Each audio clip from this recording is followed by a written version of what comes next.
10 फरवरी 2026 Indore city में एक MBA student अपने घर से ये बोल के निकली थी कि वो डॉक्यूमेंट्स का काम करके शाम तक घर वापस आ जाएगी। फैमिली को बिल्कुल भी अंदाजा नहीं था कि ये उनकी बेटी को देखने का आखिरी दिन होगा। अगले कुछ दिनों में जो सच सामने आया उसने सिर्फ इंदौर को नहीं बल्कि उसकी फैमिली को सोचने पे मजबूर कर दिया था कि उसकी बेटी के साथ ऐसा किसने किया है। लेकिन जैसे तैसे इन्वेस्टिगेशन आगे बढ़ती है तो ये केस और ज्यादा डार्क हो जाता है। अच्छे से देखा जाए तो ये सिर्फ एक मर्डर नहीं था, एक ऑब्सेशन था, बॉडी के साथ खिलवाड़ करना था, प्राइवेट वीडियोस को लीक करना था, एक टॉक्सिक रिलेशनशिप भी था और एंड में एक ब्लैक मैजिक भी था। सबसे ज्यादा शॉकिंग बात ये थी कि जिस लड़के पर इतना सब करने का आरोप था, ना कि वो कोई बैकग्राउंड से था और ना कि वो कोई डेंजर पर्सन था। वो एक MBA स्टूडेंट था, एक एजुकेटेड लड़का जो बाहर से बिल्कुल नॉर्मल दिखता था। लेकिन उसके दिमाग में चल रहा ऑब्सेशन धीरे धीरे इतना डेंजरस हो जाता है कि बाद में वो उसकी ही गर्लफ्रेंड की जिंदगी बर्बाद कर देता है। विक्टिम का नाम मैं लीगल इश्यूज की वजह से रिवील नहीं करूंगा, इसलिए हम इस नाम को प्रीति नाम से रिफर करेंगे। प्रीति 24 साल की MBA स्टूडेंट थी जो इंदौर में अपनी फैमिली के साथ रहा करती थी। फैमिली के अकॉर्डिंग वो पढ़ाई में काफी अच्छी थी और अपने यंगर सिस्टर से वो काफी क्लोज थी। उसके फादर रोज उसे कॉलेज या इम्पोर्टेंट काम की वजह से ड्रॉप करते थे ताकि वो सेफ रहे। प्रीति का रिलेशनशिप उसके ही क्लासमेट पीयूष धनोतिया के साथ हुआ। पीयूष मध्य प्रदेश के मंदसौर डिस्ट्रिक्ट का रहने वाला था और MBA स्टडीज के लिए उसने इंदौर में एक रेंटेड रूम में रहता था जो द्वारकापुरी एरिया में था। उसके फादर ग्रोसरी शॉप चलाते थे और उसकी फैमिली एक नॉर्मल मिडिल क्लास बैकग्राउंड से बिलोंग करती थी। बाहर से देखा जाए तो दोनों एक नॉर्मल कॉलेज कपल लगते थे, लेकिन वो दोनों की रिलेशनशिप के अंदर सिचुएशन काफी अलग थी। रिपोर्ट्स के मुताबिक पीयूष काफी पॉजेसिव और इनसिक्योर था। वो प्रीति पर कॉन्स्टेंटली डाउट करता था और उसके मोबाइल के चैट चेक करता था। अगर वो कोई दूसरे लड़के से बात करे तो वो दोनों के बीच झगड़े हुआ करते थे। 10 फरवरी 2026 प्रीति के फादर ने उसे कलेक्टर ऑफिस के उधर ड्रॉप किया था क्योंकि उसको अपना करेक्शन करना था इम्पोर्टेंट डॉक्यूमेंट्स में। बाद में प्रीति ने अपनी सिस्टर को कॉल करके बताया कि वो शाम को अपने दोस्त के एक बर्थडे पार्टी में जाने वाली है और वो रात तक घर आ जाएगी। फैमिली को लगा बात नॉर्मल है, लेकिन रात काफी हो चुकी थी और प्रीति घर अभी तक नहीं आई थी। फैमिली ने उसके फ्रेंड्स और पीयूष दोनों को कांटेक्ट करने की कोशिश की, लेकिन दोनों से उनको कोई रिस्पॉन्स नहीं मिला। इसी सिचुएशन को लेकर अगले दिन फैमिली पैनिक में आ जाती है और वो लोग ने पुलिस में मिसिंग कंप्लेंट फाइल की। पुलिस ने जब पीयूष के रेंटेड रूम के बारे में चेक किया तो रूम लॉक था और उसका मोबाइल भी स्विच ऑफ आ रहा था। फिर 13 फरवरी को बिल्डिंग के लोगों ने पुलिस को कंप्लेंट की कि एक लॉक रूम से बहुत गंदी बदबू आ रही है। जब पुलिस वहां पहुंचती है और वो फ्लैट का रूम जब तोड़ा जाता है, वो लॉक को तोड़ा जाता है, तो अंदर का सीन देखकर पुलिस शॉक हो गई थी। रूम छोटा था लेकिन अंदर एक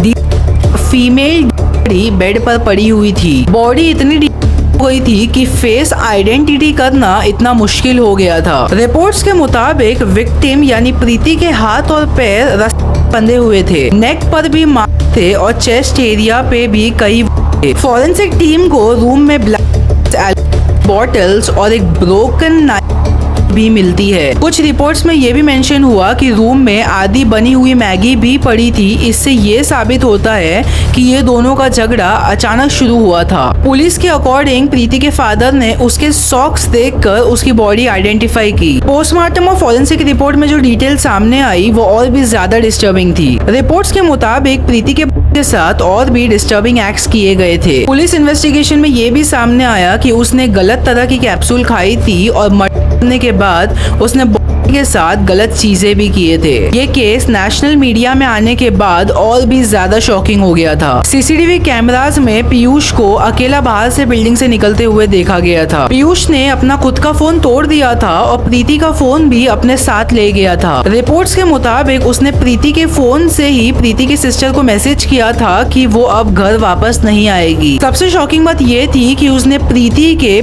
फोटोज और वीडियोस उसके कॉलेज के ग्रुप पे लीक कर दिया था और सोशल मीडिया पर भी लीक कर दिया था। रिपोर्ट्स के दौरान पुलिस को पता चलता है कि पीयूष इंदौर से महाराष्ट्र भाग चुका है और वो अलग अलग होटल्स में चेक इन कर रहा है। मुंबई पुलिस और इंदौर क्राइम ब्रांच ने मिलकर उसका नया सिम कार्ड ट्रेस किया और 14 फरवरी 2026 को उसे अंधेरी एरिया से अरेस्ट कर लिया गया। अरेस्ट के वक्त मीडिया कैमरास के सामने उसका रिएक्शन देखकर और लोगों को गुस्सा आ रहा था, क्योंकि उसके चेहरे पर रिग्रेट नाम की चीज 1% भी नहीं दिख रही थी। रिपोर्ट्स के मुताबिक उसने कहा कि वो प्रीति से शादी करने वाला था, लेकिन वो दोनों के रिलेशनशिप में काफी प्रॉब्लम्स चल रही थी और उसे डाउट था कि प्रीति कोई और लड़के से भी बात करती है। इन्वेस्टिगेशन में ये भी सामने आता है कि अगले दिन वो दोनों के बीच इंटीमेसी और शादी को लेकर भी आर्ग्यूमेंट हुए थे। केस का एक और शॉकिंग एंगल सामने आया जब पुलिस ने क्लेम किया कि वो महाराष्ट्र के पनवेल एरिया में पीयूष ने ब्लैक मैजिक जैसे चीजें करने की कोशिश की थी। रिपोर्ट्स के अकॉर्डिंग वो यूट्यूब पे वीडियोस देखकर रिचुअल्स करता था, क्योंकि उसे लगता था कि वो प्रीति की सोल से बात कर सकता है। मीडिया इंटरेक्शन के वक्त जब रिपोर्टर्स ने उसे पूछा कि उसने अपनी गर्लफ्रेंड के साथ इतना बड़ा क्राइम क्यों किया, तो पीयूष ने हंसते हुए कहा, जो हो गया सो हो गया, क्या करोगे जानकर। ये लाइन सोशल मीडिया पर वायरल हो गई थी और लोग उसे देखकर और शॉक हो गए थे। तो केस यहीं एंड होता है। My name is midnight cases और मैं मिलूंगा मेरे नेक्स्ट केस स्टडी में। तब तक के लिए साइनिंग ऑफ।